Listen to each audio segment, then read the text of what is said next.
Bah alors, c'est la première fois que tu vois une tête coupée? Concentrez-vous s'il vous plaît. Dites-moi tout. Elle, c'est Caroline Vernier, 37 ans, avocate. Elle a été renversée par une voiture en sortant du parking du tribunal. Selon des témoins, elle aurait à peine eu le temps de voir la voiture que celle-ci l'aurait percutée avant de prendre la fuite. Le véhicule était une Lumino S3. C'était donc bien le faucheur. Et selon des témoins, sa tête se serait envolée à plus de 5 mètres de haut avant de retomber et de s'écrabouiller juste à côté du corps. Très drôle. Bon, on sait donc que c'est une avocate qui a été renversée devant le tribunal. Le faucheur savait donc ce qu'elle faisait et qui elle était. Il ne reste plus qu'à fouiller dans son passé et à trouver un client mécontent.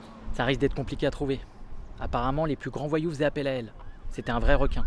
Selon ses confrères, elle gagnait quasiment toutes ses affaires, ou du moins elle obtenait des peines réduites. Je vois pas pourquoi des clients seraient mécontents alors qu'elle les faisait libérer. Fait chier, putain.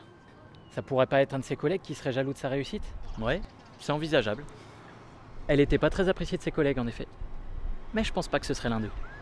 Devant le tribunal en plus, ce serait trop facile.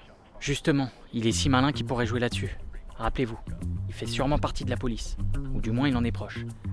Et les avocats ont souvent de bons contacts avec la police. Ça pourrait donc en être un.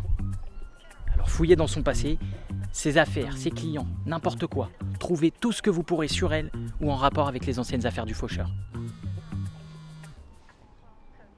C'est qui? Belmont. Il veut que je lui fasse un rapport parce qu'il peut pas venir aujourd'hui. Il est malade.